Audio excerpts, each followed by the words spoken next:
A fellow with glizzy hands bold. I'm not gonna read this. Don't post this. Do better. How are we gonna do better in 2025? What are some possible New Year's resolutions that we could have for this stream? And let's be realistic, folks. One thing I wanna address right off the rip, if you're gonna ask for consistency, you can get the fuck out. I have realized that consistency is the vehicle of the depraved and the damned. Consistency is the slop of the devil. The shit that I am proudest of had delays. I don't care about hitting some arbitrary timeline as long as it's good. Now, what that means is, here's the second step. Let's say you have a thing in your life. Like, let's say I have number one, my lovely wife. Okay. And then maybe it's like friends. And then maybe like, I don't know, if I want to practice basketball and I want to read, let's say I want a video game on my own offline, like Elon Musk grinding Path of Exile, whatever. This is like a priority list order. And many of the times where I feel disappointed with my output is where I took things that I think should be prioritized under this, and I put it over this. Like sometimes it's League of Legends. Maybe a month ago, they had shit I wanted to do, and I would spend a good amount of my day watching, thinking about, or playing League of Legends. And that's when I feel like shit. It's not when this isn't done on time. If I worked on this at its appropriate rank on my priority list and I didn't finish on time, I would feel fine. But when I fill my hours with crap that I don't care about, that's when I get, I don't know, upset or a little angsty or upset. So like, I need to figure out a priority list and try to stick to it better. One of them's gotta be sleep right and health, because I realized this too. Here's a good way to think about it for 25. It might even be number one. Straight up, if you do that, this one helps all the rest. If you shove this one down to the bottom to get a temporarily boost on the rest of them, then it only works very short term. So I think I'm recognizing for 25 that I wanna like get this shit prioritized in order, and then everything will work out fine naturally. But that's what I gotta do. I gotta make the priorities in a list that I feel resonates with me as a person, and then I'll feel good. I think it'll all work out. To be honest with you, this break was good for me. I've been gone for what, 2 weeks? One of the things I wanted to do while I was on my 2-week break is learn from other people. Okay, so right now I don't watch too much Twitch outside of Squeaks and Stans. This is all I watch. Squeaks and Stans a little bit while I'm working on other stuff. And I'm like, I have never taken the time to realize, like, what are the people that are really good at this medium doing? So I took some time on this 2 weeks to watch other content and like take notes.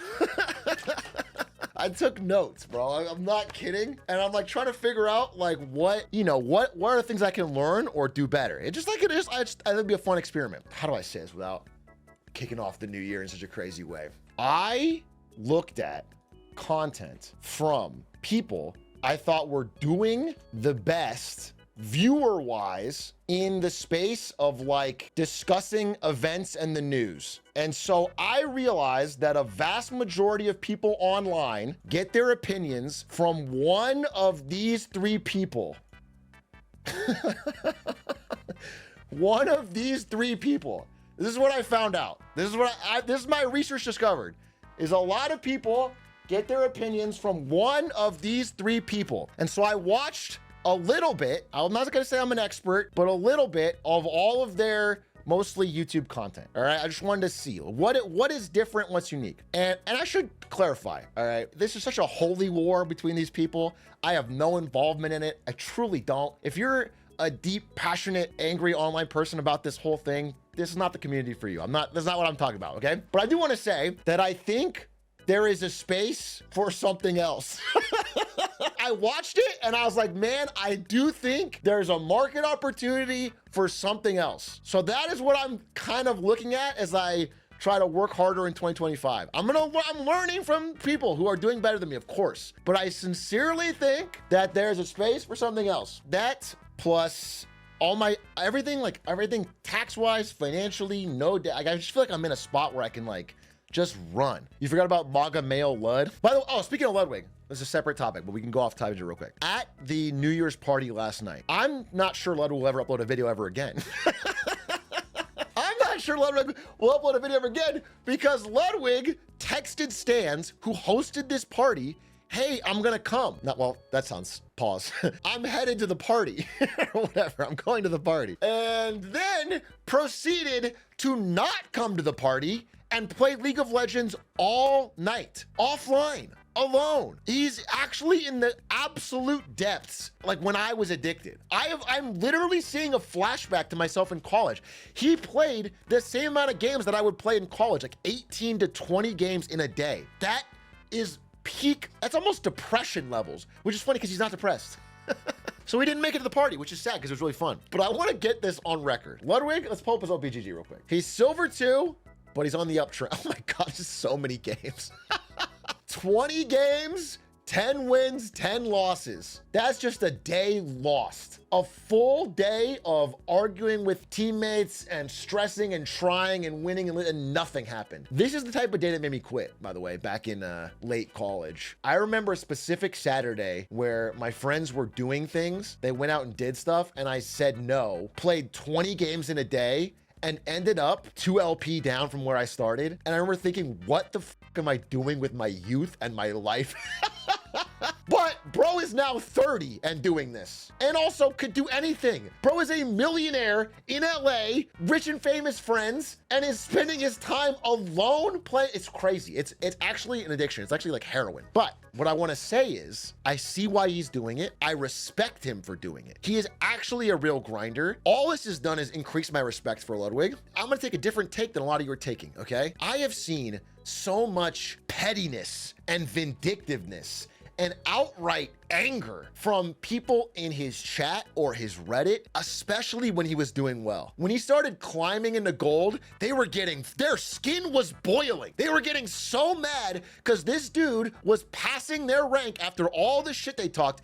It was hilarious. It was my favorite thing. Sorry to say, outside of every person here who's listening, I hate chatters in general. But maybe ones that get good and understand the community, fine. But in general, they have this attitude of deep, I don't know, around gaming specifically, this weird superiority complex plus backseating plus you're white plus bald plus ratio. It's this crabs in a bucket insecurity. I hate it. It's awful. Ludwig, especially when he was climbing, was like a light in the darkness of a streamer finally getting to punch back. So even though he has fallen back to the depths of silver, I believe in him. I support him. I think what he's doing is based. It's a battle that can never be won, but I'm proud of him for fighting it. Even if he climbs all the way up and gets it, he's gonna get people. I've realized people are still gonna talk shit the whole time. Oh, you only got it because you had a coach, or they're gonna say whatever. I believe in him. I hope he does it. I think what he's doing is a noble cause. However, if he plays League of Legends even one game after this season is over, someone call a hotline. After this season over, he plays even one game, someone call a hotline. It's absurd. This is like depraved levels of addiction. But until then, I do support him. I am a big fan of grinders in general. I think life is kind of built to knock the grind out of you almost. And he's doing it. And I respect it. And it's gonna have hard parts like this, and I hope he keeps at it. And I still think he can do it. And you know who else should respect him is Riot Games, because I think he's gotten like 1 million people into this game. It's like the best ad campaign they've ever done. I know some people are getting addicted because of Ludwig's stupid ass, and it's wasted millions of man hours. And I think Riot Trindamere owes him a paycheck. Let's talk about your bank account. Dude, there was we'll get to the resolutions because there was an insane pocket watching thread on Reddit. There was a post on Twitter that said 78% of NVIDIA employees are now millionaires. 1 in 2 is worth over $25 million.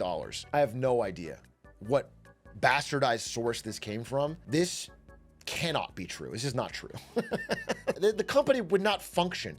People made a lot of money, don't get me wrong. Walking around NVIDIA and assuming that half of the employees have $25 million is fucking insane. It's not true. Then I scroll to the comments and I typed, I wiped my ass with 25 million just because I thought it would be funny. And then this person started like,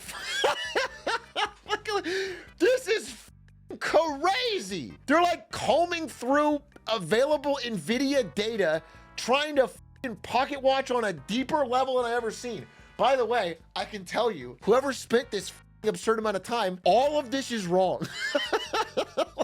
I'll just tell you, every single piece of this is wrong. The cash is wrong, the stock comp is wrong, the conversion is wrong, the price I sold it at is wrong, the timing, it's all wrong. But it was legendary. It was legendary levels of pocket watching.